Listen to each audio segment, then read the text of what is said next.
राधे कृष्ण दोस्तों, आपका स्वागत है आपके अपने यूट्यूब चैनल स्टडी जोन में। तो आज हम पढ़ेंगे UGC net JRF paper 2 Hindi साहित्य के यूनिट 4 का टॉपिक अंबेडकर दर्शन और लोहिया दर्शन। तो चलिए शुरू करते हैं। अंबेडकर दर्शन।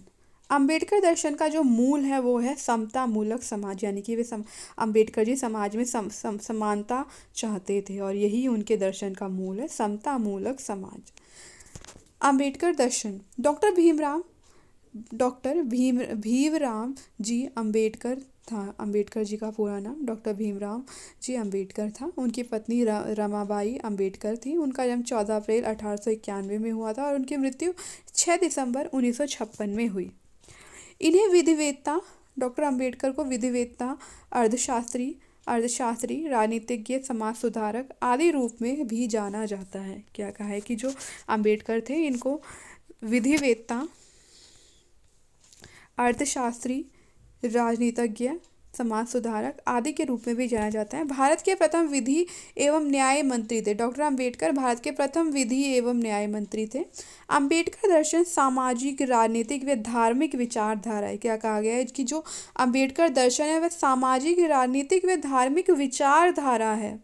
1990 में इन्हें मरणोपरांत मरने के बाद भारत रत्न का सर्वोच्च नागरिक पुरस्कार प्राप्त हुआ था। क्या कहा गया है कि डॉक्टर भीमराव अंबेडकर को मरण उपरांत भारत रत्न पुरस्कार जो है प्रदान किया गया था।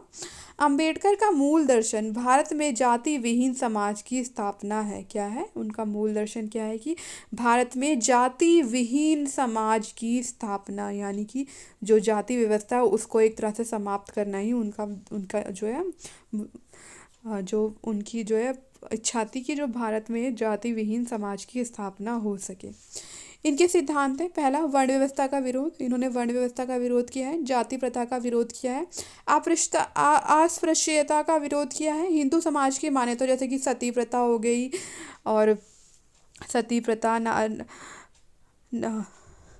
दलितों को ही क्यों आप अपवित्र समझा जाता है, ये सारी चीज़ें जो है वो सोचते थे कि इसका समाज में इन सबको जो है समाप्त करना चाहिए। हिंदू समाज की मान्यताओं में परिवर्तन पर बल दिया है उन्होंने। अंतरजातीय विवाह का समर्थन किया है। दलितों की शिक्षा, संघर्ष और संगठन के लिए कार्य किए हैं डॉक्टर अंबेडकर ने। व्यवस्थापिका में दलित वर्ग के पर्याप्त निधित्व का समर्थन चाहते थे। डॉक्टर अंबेडकर जो हमारी व्यवस्थापिका है उसके अंतर्गत दलित वर्ग के पर्याप्त निधित्व का समर्थन चाहते थे। सेवाओं में पर्याप्त प्रतिनिधित्व की मांग की है। कार्यपालिका में पर्याप्त प्रतिनिधित्व की मांग की है दलितों के लिए। नारी गरिमा का समर्थन किया है इन्होंने। डॉक्टर अंबेडकर के जो ग्रंथ हैं वो देखते हैं उन्होंने कौन कौन सी पुस्तकों की रचना की। पहला, the untouchables who are they, who were the uh, who were the who were the Shudras 1948, the Buddha and his Dhamma 1957, Manu and the Shudras, the rise and fall of Hindu women's, Pakistan and partition of India 1945, ये उनकी रचनाएं थी, उनकी पुस्तकें थी। अंबेडकर के सामाजिक दर्शन व शिक्षा दर्शन। पहला, मानवता के प्रभुत्व करने का साधन शिक्षा है। क्या कहा है अंबेडकर ने? कहा है कि जो मानवता को प्रभुत्व करने का जो साधन है वह शिक्षा है। बौद्धिक प्रवृत्ति के मार्ग का विकास शिक्षा करते। क्या कह रहे हैं कि जो बुद्धि है उसका विकास कौन? शिक्षा करती है। अंधविश्वास रूढ़ियों का भेदन करने में शिक्षा ही समर्थ है। अंधविश्वास और जो रूढ़ियाँ हैं उनको समाप्त करने में शिक्षा ही महत्वपूर्ण भूमिका निभाती है, ऐसा अंबेडकर जी का मानना था। शिक्षा का प्रमुख संदेश मानव सेवा है। सड़ी गली मान्यताओं को कुचलने का सामर्थ्य शिक्षा में है। वे क्या कह रहे हैं कि जो भी सड़ी गली मान्यताएं हैं उनको कुचलने का सामर्थ्य केवल शिक्षा में ही है। सरल स्वरूप वाली शिक्षा। शिक्षा कैसी होनी चाहिए? सरल स्वरूप वाली होनी चाहिए। मनुष्य स्वयं का महत्व समझे। समाज उपयोगी मूल्यों की स्थापना। शिक्षा के माध्यम से ही समाज के उपयोगी मूल्यों की स्थापना संभव है। स्वतंत्र बुद्धि का विकास। शिक्षा से ही मनुष्य में स्वतंत्र बुद्धि का विकास हो सकता है। शिक्षा व्यक्तित्व का विकास करती है। शिक्षा से ही वास्तविक जीवन पर आधारित शिक्षा होनी चाहिए। जो शिक्षा है वो वास्तविक जीवन पर आधारित शिक्षा होनी चाहिए, ऐसा अंबेडकर जी का कहना था। चुनौतियों से लड़ने की शक्ति जो है शिक्षा से ही प्राप्त होती है मनुष्य को। जो है शिक्षा से ही जो जितनी भी कठिनाइयाँ उसके जीवन में उनसे लड़ने की शक्ति प्राप्त होती है। सद्गुणों का विकास, सद्गुणों का मनुष्य के भीतर सद्गुणों का विकास शिक्षा के माध्यम से ही होता है। अंबेडकर जी ने दलित शिक्षा पर विश्लेषण दिया है। इनके लिए चिंता का मूल विषय था देश में व्यापक सामाजिक असमानता। देश में जो सामाजिक असमानता फैली हुई थी, जो जाति व्यवस्था फैली हुई थी, ये उनकी सबसे बड़ी चिंता थी।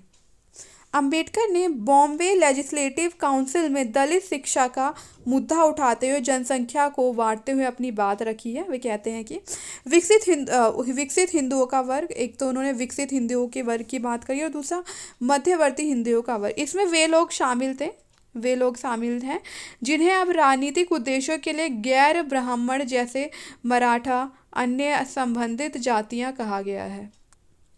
इसी वर्ग में पिछड़ी जातियों को शामिल किया गया है। दलित वर्ग, पहाड़ी आदिम जाति और अपराधी आदिम जातियां हैं। मुसलमान भी इसी वर्ग में शामिल होते हैं। अभी हमने देखा था अंबेडकर दर्शन। अंबेडकर जी का जो दर्शन के जो मूल में है वो सिर्फ और सिर्फ समाज में समानता की स्थापना करना है। वे दलितों को जो है समाज में समानता का स्थान दिलाना चाहते थे। यही उनकी जो है दर्शन का मूल तत्व है और इसके लिए उन्होंने बहुत से कार्य किए हैं, समाज सुधारक कार्य किए हैं। और अब हम देखते हैं लोहिया दर्शन।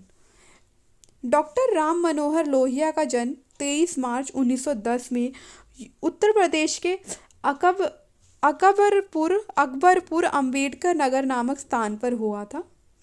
वे भारतीय स्वतंत्रता संग्राम के सेनानी, प्रखर चिंतक व समाजवादी नेता थे। वे स्वतंत्रता संग्राम के सेनानी थे और चिंतक व समाजवादी नेता थे। इनके दार्शनिक चिंतन और सामाजिक विश्लेषण की विचार पद्धति में मार्क्सवाद, भारतीय परंपरा, गांधी का प्रभाव तथा इनके शोध निर्देशक बर्नर सुधाई जर्मन अर्थशास्त्री थे। इनका स्पष्ट प्रभाव दिखाई देता है। क्या कह रहे हैं कि जो राम मनोहर लोहिया है उन पर मार्क्सवाद का प्रभाव था, भारतीय परंपरा, गांधी का प्रभाव था और बर्नर सुधाई जैन अर्थशास्त्री थे। इनका प्रभाव इनके ऊपर स्पष्ट दिखाई देता है। 1967 के पूर्व सोशलिस्ट पार्टी की जो अनुगूंज हिंदुस्तान के राजनीतिक पटल पर थी, उसके पीछे इन्हीं की चिंतन, जनसंघर्ष व कार्य के प्रति पूर्ण निष्ठा व ईमानदारी थी। समाजवादी लोहिया, इन्होंने समाजवादी विचारधारा का विवेचन एशिया की विभिन्न समस्याओं को केंद्र में रखकर किया था। अपनी पुस्तक मार्क्स, गांधी तथा समस्याएं में समाजवाद संबंधी अपने विचारों को विस्तार से प्रस्तुत किया है। गांधी और मार्क्सवाद के पास सीखने के लिए बहुमूल्य कोश है, ऐसा वे कहते हैं। इन्होंने मार्क्स की द्वंद्वात्मक भौतिकवादी व्याख्या को अपनाया है। क्या कह रहे हैं कि मार्क्स की द्वंद्वात्मक भौतिकवादी व्याख्या को अपनाया है, किंतु मार्क्स के वर्ग संघर्ष के सिद्धांत को स्वीकार नहीं किया है। क्या कह रहे हैं कि मार्क्स की जो भौतिकवादी व्याख्या है उसको तो अपनाते, पर जो वर्ग संघर्ष का जो सिद्धांत है उसको नहीं स्वीकारते। इनके अनुसार मानवता दो विकल्पों के मध्य जूझती है। क्या? पहला तो वर्ग के मध्य और दूसरा जाति के मध्य। मानव इतिहास जाति और वर्ग के अंतर्द्वंद की कहानी है। क्या कह रहे हैं कि जो मानव इतिहास है वह जाति और वर्ग के अंतर्द्वंद की कहानी है। लोहिया जी ने रूसी साम्यवाद की कड़ी निंदा की है। क्या कहा गया है कि रूसी साम्यवाद की ये निंदा करते हैं। जहाँ व्यक्तिगत स्वच्छता को औद्योगिक विकास के लिए कुचल दिया गया, उनकी मान्यता थी कि सत्य की विजय धूर्तता और छद्मय से नहीं हो सकती। लोहिया जी धर्म, दक्षिणपंथ और राजनीति को मिलाने के पक्ष में थे। नवीन समाजवाद की जगह कुछ सुधारों के साथ भारतीय समाजवाद ही स्वीकार्य था। विश्व संसद की स्थापना करना चाहते थे, विश्व जीवन स्तर में सुधार के पक्ष में थे और उद्योगों व बैंकों का राष्ट्रीयकरण करने के पक्ष में थे। भारत में समाजवाद स्थापित करने का प्रयोजन, ये लोहिया जी के कार्य बता रहे हैं इसमें। व्यक्ति की राजनीतिक स्वतंत्रता के लिए चौखंबा योजना। पहला, राजनीतिक शक्तियों का विकेंद्रीकरण, ग्राम, मंडल, प्रांत व केंद्र, इन शक्तियों का भी विकेंद्रीकरण का सुझाव दिया था लोहिया जी ने। दूसरा बताते कि लोहिया जी मातृभाषा को प्रतिष्ठित करना चाहते। क्या कहते हैं? मातृभाषा को प्रतिष्ठित करना चाहते थे। इन्होंने गरीबों एवं शोषितों को अपने अधिकारों की मांग मुखर करने के लिए प्रेरित किया है। उन्होंने भूखमरी ही नहीं बल्कि मानसिक स्वास्थ्य को भी सुलझाने का प्रयास किया है। लोहिया जी भुखमरी और मानसिक स्वास्थ्य को सुलझाने के प्रयास करते हैं। इन्हें भारतीय संस्कृति अथवा सभ्यता से अथाह प्रेम था। क्या कह रहे हैं कि जो राम मनोहर लोहिया को भारतीय संस्कृति और सभ्यता से बहुत प्रेम था। पाश्चात्य कार्यशैली भारतीय अध्यात्म शैली का योग होने से भारतीयता बढ़ेगी। उनका मानना था कि पाश्चात्य कार्यशैली और भारतीय अध्यात्म शैली का योग होने से भारतीयता बढ़ेगी। लोहिया जी का नारा था, मानेंगे नहीं पर मरेंगे नहीं। अर्थात लोहिया जी अन्याय के विरुद्ध लड़ाई के प्रति प्रेरणा स्रोत थे। वे पूरे विश्व में सकारात्मक बदलाव के पक्ष में थे। इनका दर्शन विश्व शांति का दर्शन कहा जाता है। क्या कह रहे हैं कि जो लोहिया जी का जो लोहिया दर्शन है, इसको विश्व शांति का दर्शन कहा जाता है।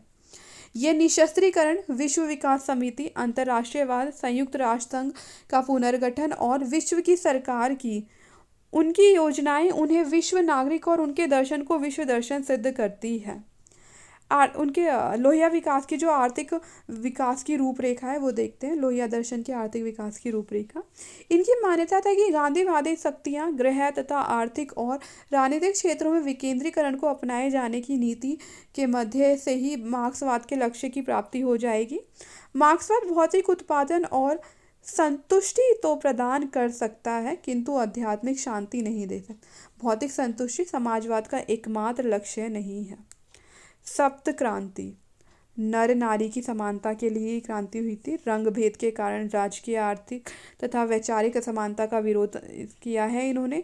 संस्कारगत, जन्मगत, जातिगत और प्रथागत के विरोध तथा पिछड़े वर्गों को विशेष अवसर के लिए क्रांति थी। ये सप्त क्रांति। लोहिया जी ने पर्दे की गुलामी के खिलाफ स्वतंत्रता तथा विश्व लोक राज्य के लिए क्रांति की। व्यक्तिगत पूंजी संबंधी विषमताओं के विरुद्ध तथा आर्थिक समानता के लिए क्रांति की। निजी जीवन में बिना अधिकार के हस्तक्षेप का विरोध किया तथा लोकतंत्रीय पद्धति विकसित की जाए, इसके पक्ष में थे वे। अर्थशास्त्र के विरुद्ध सत्याग्रह के लिए क्रांति करना चाहते थे वे। आज संसार में बड़े बड़े आंदोलनों और क्रांति का युग है। इनको समझना उतना ही ज़रूरी है कि हम संसार की उन्नति में अपना हिस्सा बटाएं। इसलिए हमें आज़ादी की लड़ाई लड़ने में मदद मिलेगी।